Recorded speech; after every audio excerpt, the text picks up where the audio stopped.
You have been taught that your prayers are a plea, a cry for help sent out into the void, hoping to be heard.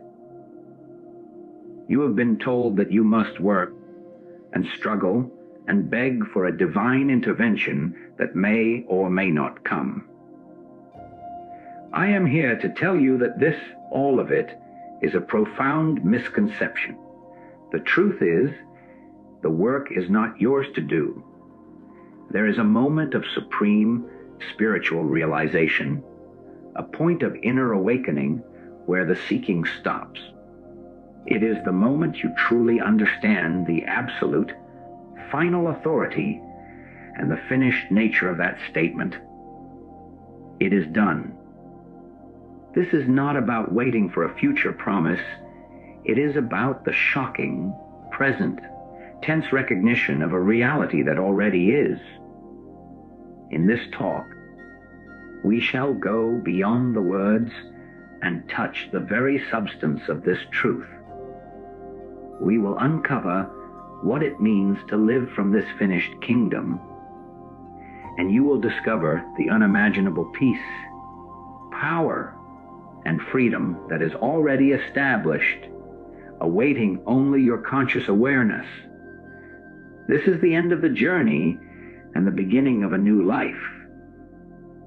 For your entire life, you have likely approached your deepest desires and most urgent needs with a sense of spiritual effort. You have been conditioned to believe that the divine is a separate power, a distant monarch, and you, the humble subject, must approach the throne with the correct words, the right amount of faith, and the proper posture of beseeching.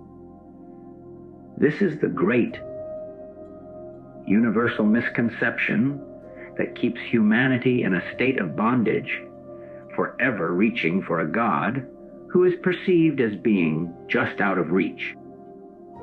We call this activity prayer, but in truth, it is often little more than spiritual begging, a cry sent out from a sense of lack and separation.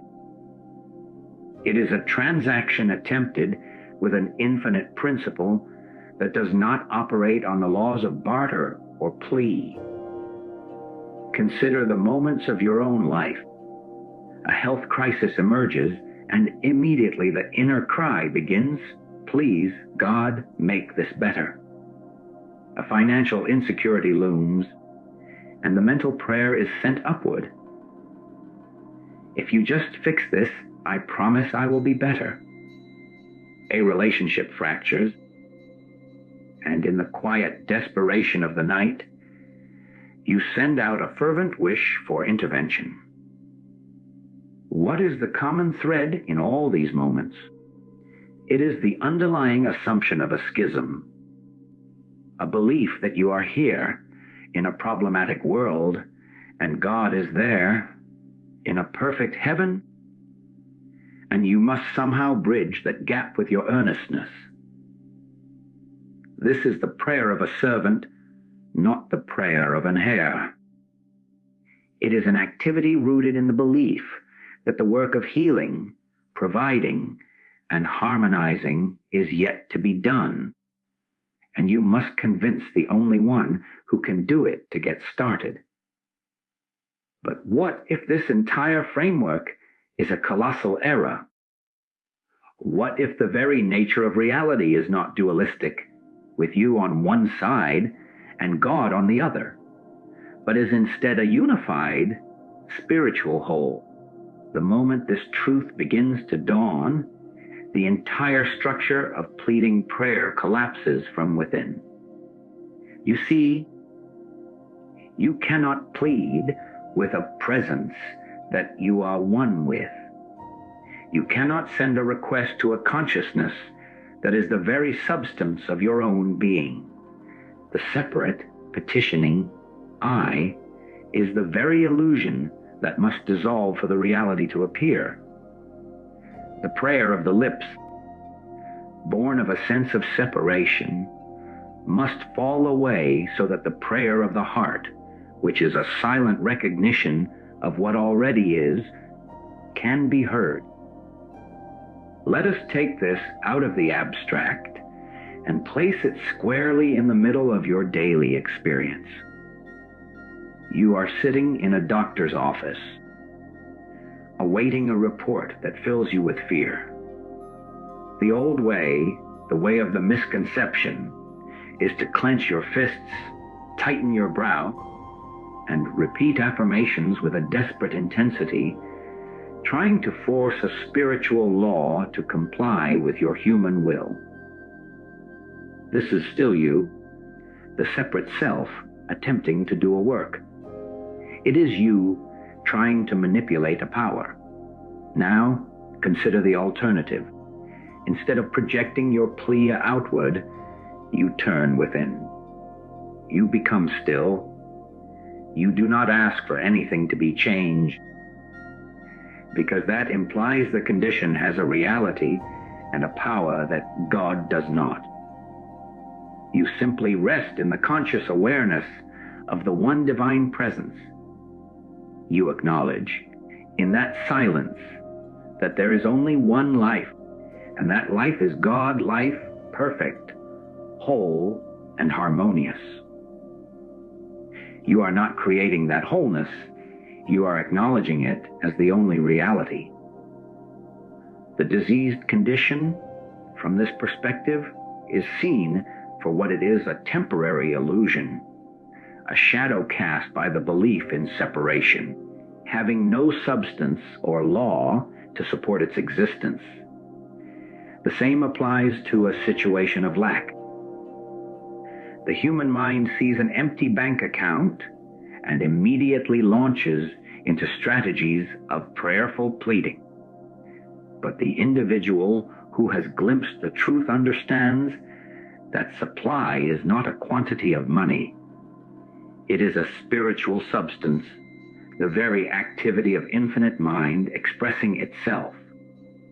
To plead for supply is to assume it is absent. The real work is to consciously realize that the source of all is not a reservoir that can run dry, but a continuous unfolding activity of good. You sit in the midst of what appears to be a financial desert, and you do not cry out for water.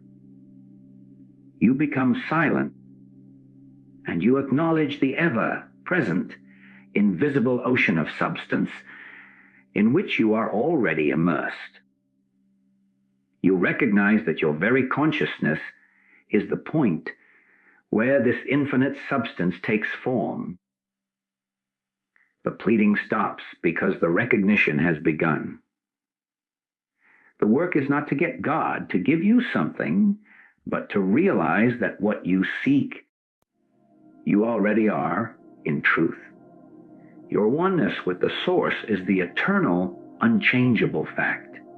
The appearance of lack is the lie. When you stop praying to a separate God and start abiding in the conscious union with the all, in all the forms, health, supply, harmony must and will appear as the natural evidence of that reality, not as a reward for successful begging. This is the end of the misconception. This realization that prayer is not a plea shatters the very foundation of our spiritual striving, and in its wake, a monumental truth emerges, one that feels almost too profound, too gracious to be accepted by a mind conditioned for labor.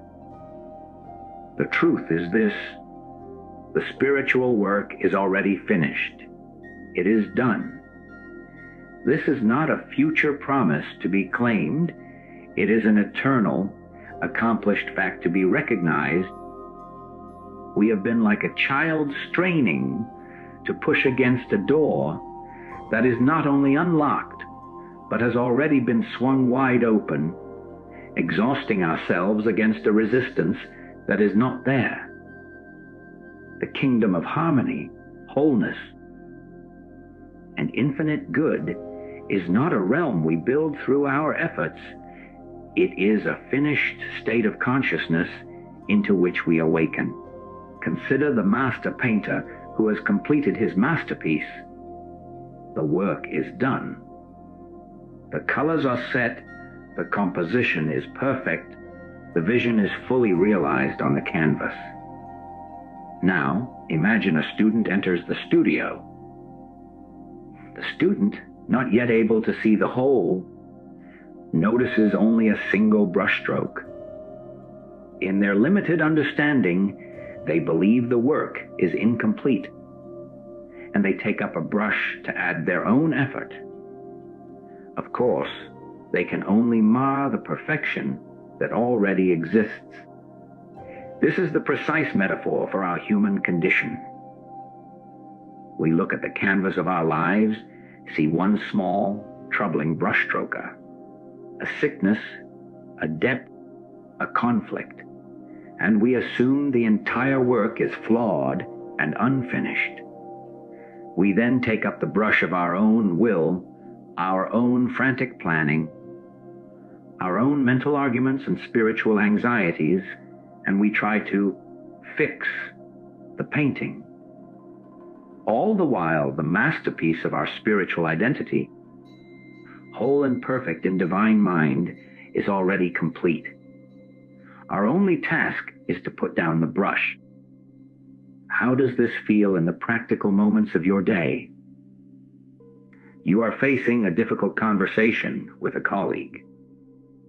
The old way, the way of unfinished work, is to spend hours rehearsing your arguments, building your case, fortifying your defenses, trying to mentally construct the perfect outcome. This is you, the separate self, trying to paint the perfect scene on the canvas. It is exhausting. Now, consider the way of finished work. You go into that conversation having first become still. You do not go in with a blank mind, but with a mind filled with the conscious recognition of a pre-existing harmony. You acknowledge that the outcome is already established in divine order. You release your need to control the dialogue. Your role is not to write the script, but to be a clear and open instrument through which the already complete script of harmony can express itself. You will find the right words emerging not from your prepared notes, but from a spontaneous wisdom that flows when you are not blocking it with your own effort. Or consider a creative endeavor. You sit before an empty page, a blank screen, and you feel the pressure to create something from nothing. The strain is immense. This is the artist trying to paint the masterpiece from scratch. But what if you understood that the idea you seek already exists in its complete, perfect form in the infinite realm of mind? Your work is not to create it, but to get yourself out of the way so it can come through you. You sit in the silence, not as an empty vessel, but as one tuning into a broadcast that is already transmitting. The finished composition, the perfect chapter, the inspired solution. It is already there. The pressure dissolves, replaced by a sense of listening expectancy. The ideas begin to flow not because you manufactured them, but because you stopped the interference of your own limited, striving sense of self.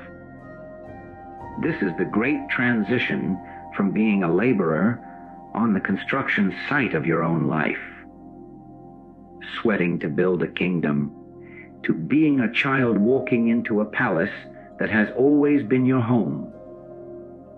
The furniture is arranged, the feast is laid, the light is on. Your work is not to build it, but to wake up and realize you are already in it. The striving, the pleading, the mental anguish.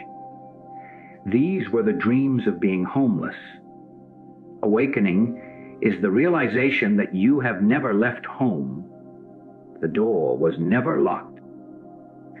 The work was finished before you even began the dream of toil. And so we come to the very heart of the matter, the point where the recognition of this finished work transforms from a comforting idea into a living, breathing reality.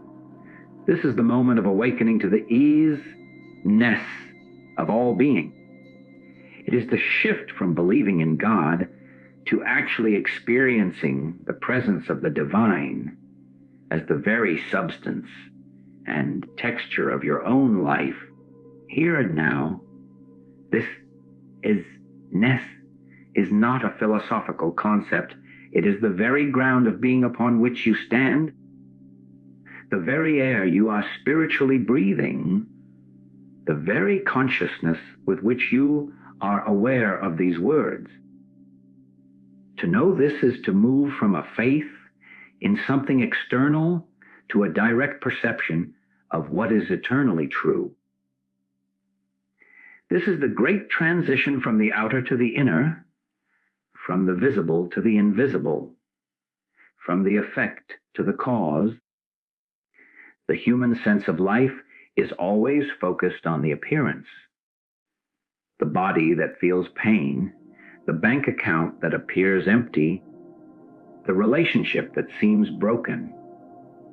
It judges reality by these shifting, temporary forms and then attempts to heal them, fill them, or fix them through more activity on the level of form. But the individual who is awakening learns to turn away, not in ignorance, but in supreme spiritual understanding from the testimony of the senses. They turn within, to the very source of all form, to the is-ness that is prior to any and every condition. They are no longer trying to change the picture on the television screen by adjusting the knobs on the set. They are going to the broadcast tower itself. Let this become practical, tangible in your own experience. You wake up in the morning with a sense of anxiety, a free, floating dread about the day ahead. The old way was to analyze the anxiety, to try to find its cause in your circumstances, and then to manage those circumstances. This is fighting the shadow. The way of is-ness is entirely different. You sit quietly and you acknowledge the feeling of anxiety without resistance. But then you go deeper. You pose the most profound question to yourself. What is it that is aware of this anxiety? You do not ask, how do I get rid of it? You inquire into the very nature of the one who is experiencing it. In that moment of sincere inquiry, you will notice a subtle but monumental shift. You are no longer identified as the anxious person. You have become the silent, spacious awareness in which the feeling of anxiety is arising. That awareness itself is the is-ness. It is calm, unchanging, and untouched by the temporary storm of emotion. The anxiety may not vanish instantly, but it has been robbed of its power because you are no longer confusing yourself with it. You have found the rock of I am beneath the waves of I am anxious. Or you are walking down a busy street, feeling isolated and separate from the stream of humanity flowing past you. The appearance is one of countless separate selves, each lost in their own private world. The mind sees only separation, but then you remember the truth of ness. You stop, if only for an internal moment, and you let go of the labels, man, woman, rich, rich, poor, friend, stranger. You look not with your physical eyes, but with a spiritual sense, and you acknowledge the one life animating every single form you see. You feel the one consciousness peering out from behind countless pairs of eyes. You are not looking at people, you are witnessing the single, indivisible divine presence expressing itself as movement, as color, as sound, as life itself. The sense of separation melts away, not because you have forced it, but because you have perceived a deeper reality than the physical senses can report. The solid world of separate objects becomes transparent, and the radiant, spiritual, Is-ness that constitutes all things shines through. This is the practice. This is the abiding. It is not a denial of the world, but a penetration through the world of appearance to the world of reality. It is to find God not as a being in a remote heaven, but as the very being of your being, the very life of your life, the very Is-ness of all that is. The tree outside your window is not just a tree, it is God expressed as treeness. The person you speak with is not just a personality, they are God expressed as individual consciousness. Your own sense of I is not a separate ego, it is the very voice of the infinite. I am speaking itself as you. When you live from this, your entire relationship with existence is transformed. You are no longer a visitor in a hostile or neutral universe. You are the very activity of the universe becoming conscious of itself. This profound awakening to the Is-ness of life inevitably brings about a complete and irreversible reorientation of your entire being. The frantic search, the spiritual seeking that has defined your path up until now begins to fall away, not as a failure, but as a glorious success. For you realize that you are no longer seeking God or truth or harmony as if it were a lost object. You are now engaged in the continuous act of recognition. This is the great shift from seeking to beholding. The traveler ceases his weary journey, not because he has given up, but because he has suddenly opened his eyes and discovered he was already home. The seeking was the dream of being elsewhere. The recognition is the awakening to where you have always been. This shift is the most practical and relieving experience a human being can know. The burden of being the one who must figure it all out is lifted from your shoulders. You are released from the tyranny of spiritual techniques and complex formulas for enlightenment. All techniques, in their true purpose, were only ever meant to quiet the mind enough for this recognition to occur. They were the boat that carried you across the river. Once you have reached the other shore, you do not continue to carry the boat on your head. The constant striving to get more spiritual, to accumulate more knowledge, to have a deeper experience than the last, is itself an activity of the ego, the very sense of a separate self that the recognition of oneness dissolves. Let this become clear in the context of your daily challenges.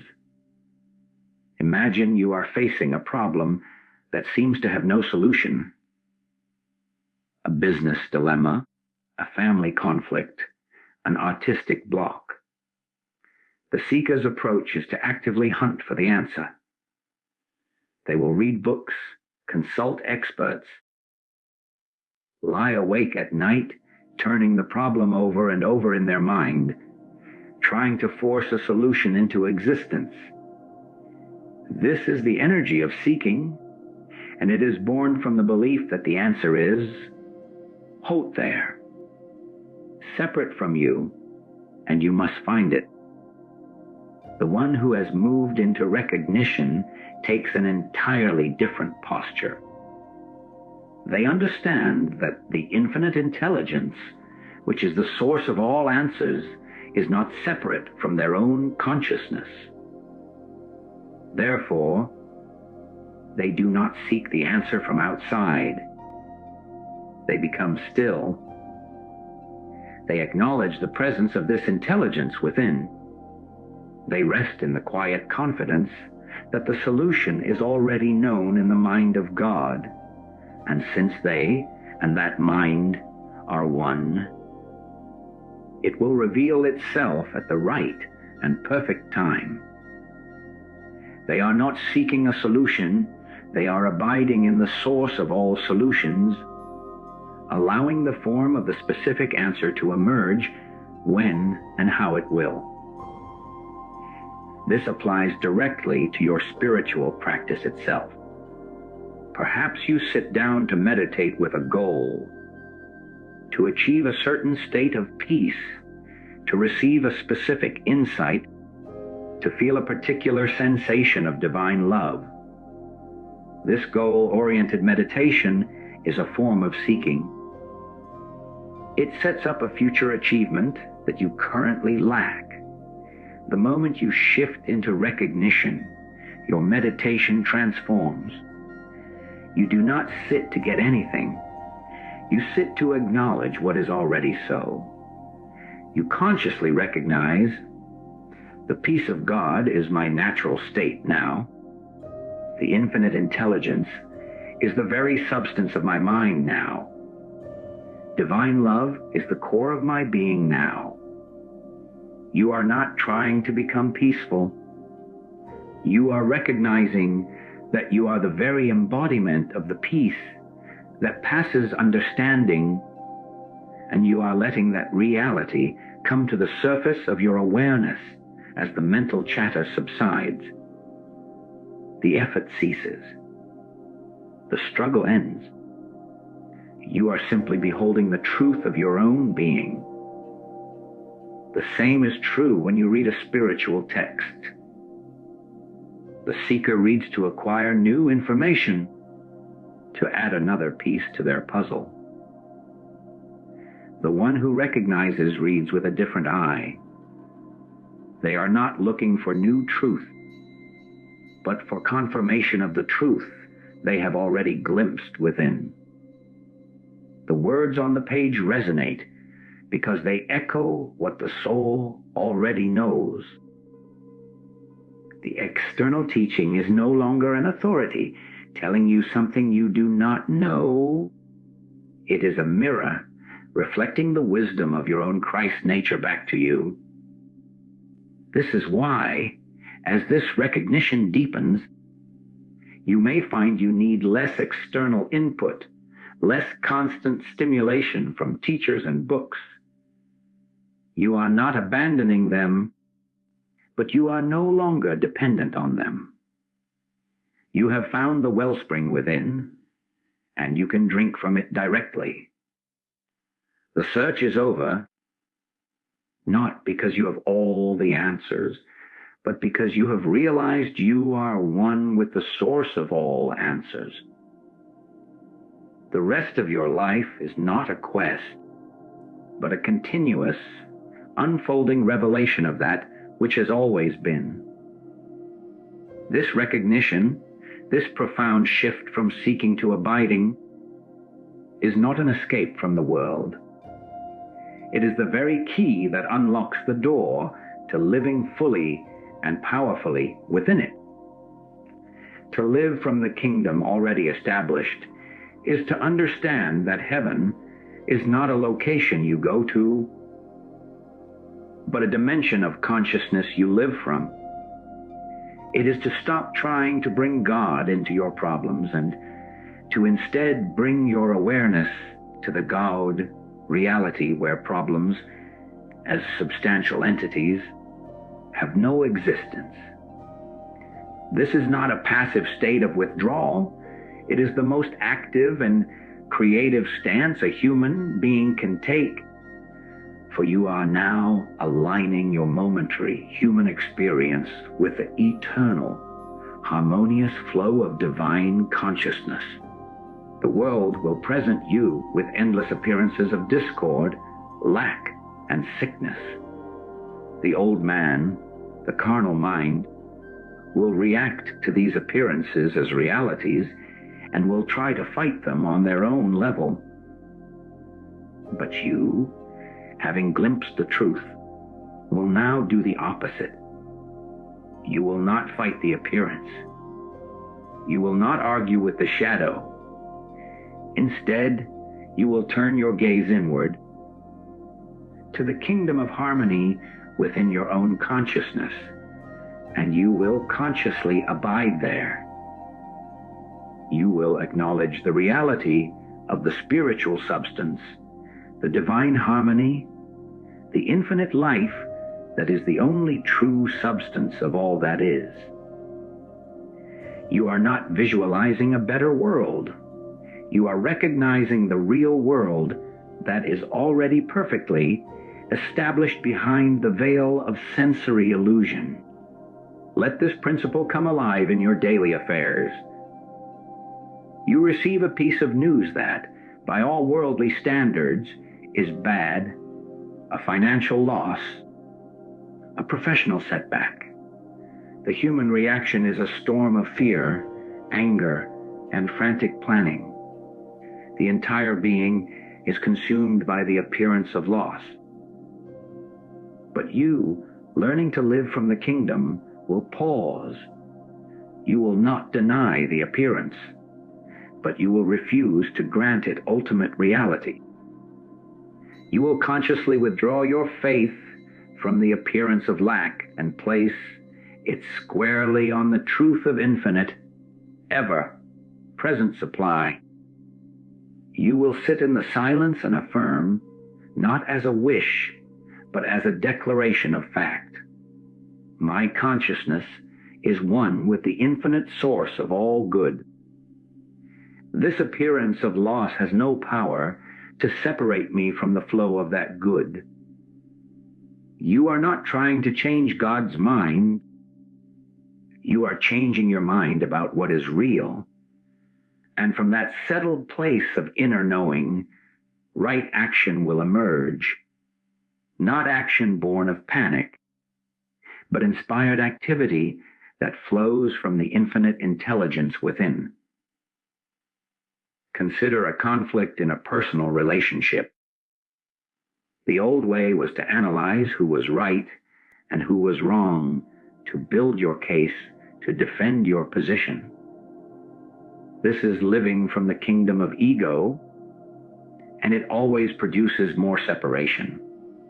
The new way is to live from the kingdom of God. Before you speak a word, you turn within. You consciously realize that there is only one presence, one life, one consciousness animating both you and the other individual. You acknowledge that this one life is inherently harmonious and loving. You see through the illusion of two separate, conflicting selves.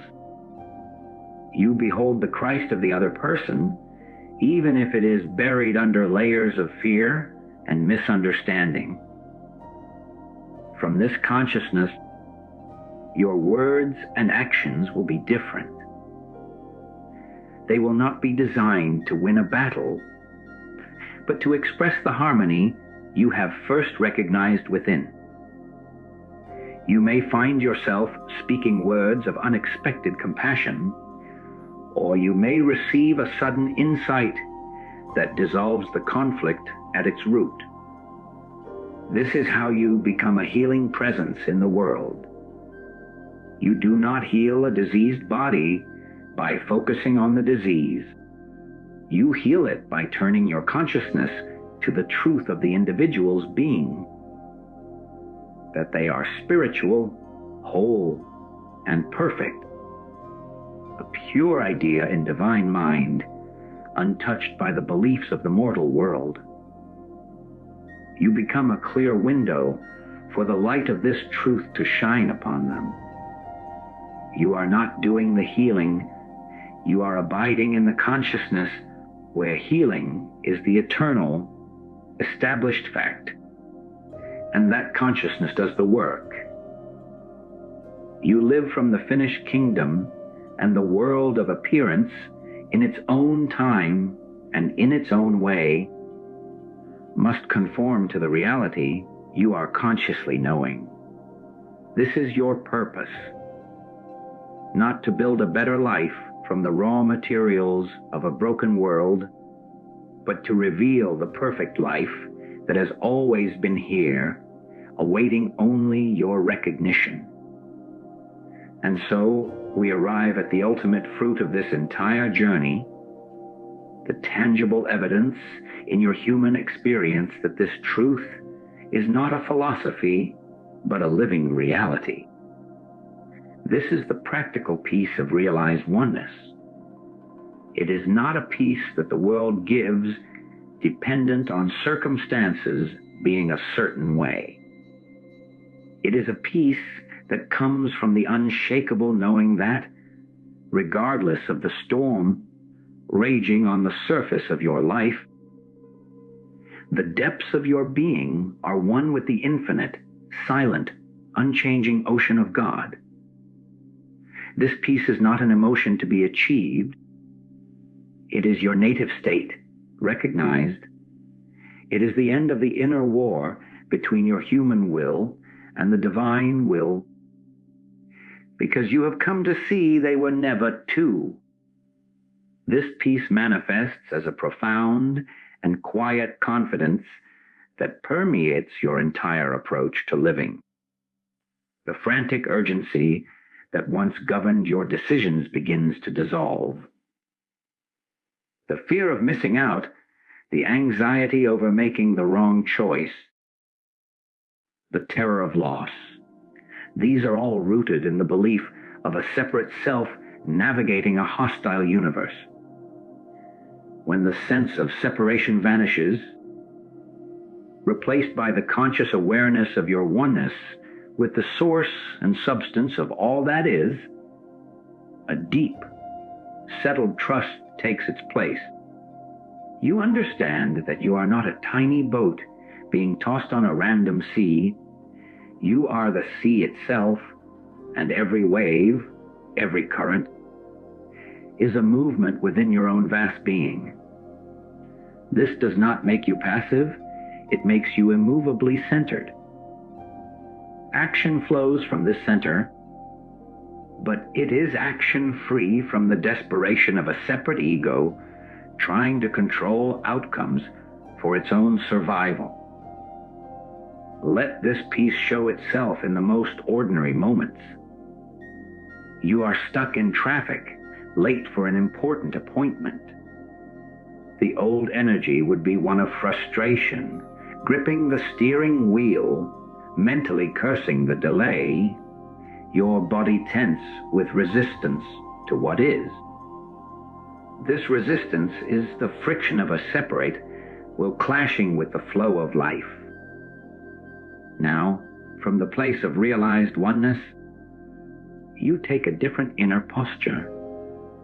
You acknowledge that in this very moment, you are one with the infinite life that is expressing itself as this traffic, this car, this delay.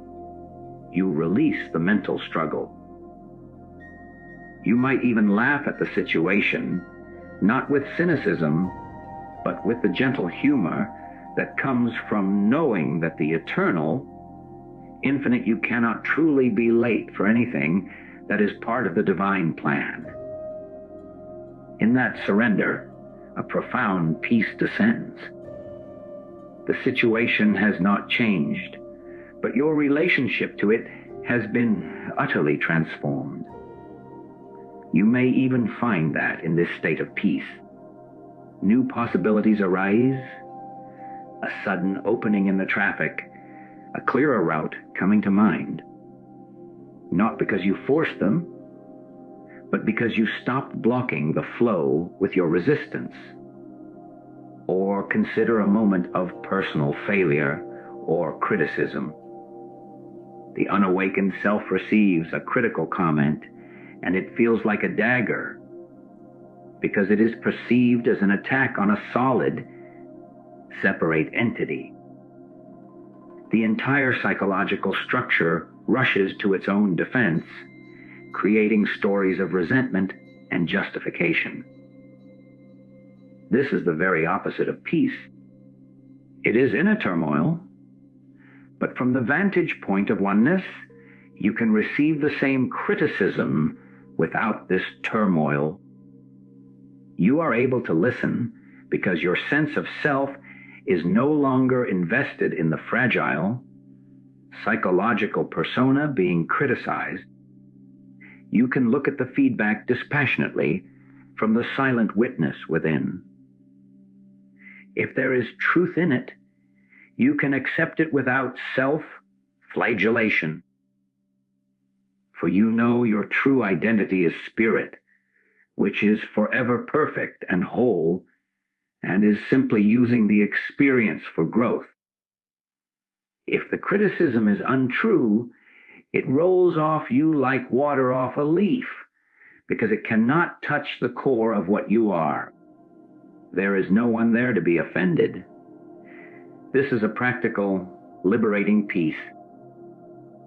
This is the peace that allows you to sit with a loved one who is suffering, not with a frantic need to fix them or take their pain away, but with a quiet, powerful presence that holds a space for wholeness. You do not join them in their storm, because you are anchored in the peace that is their true nature as well. Your very presence becomes a silent reminder of the kingdom within them. This peace allows you to face global uncertainty, financial instability, or personal health challenges without collapsing into fear. With a certainty beyond intellectual understanding that the waves may rise and fall, but the ocean remains. You are that ocean. And in that knowing, you find a rest that the world cannot give and cannot take away. This is the demonstration. This is the proof. It is not a dramatic spectacle, but a quiet revolution in a human heart that has finally come home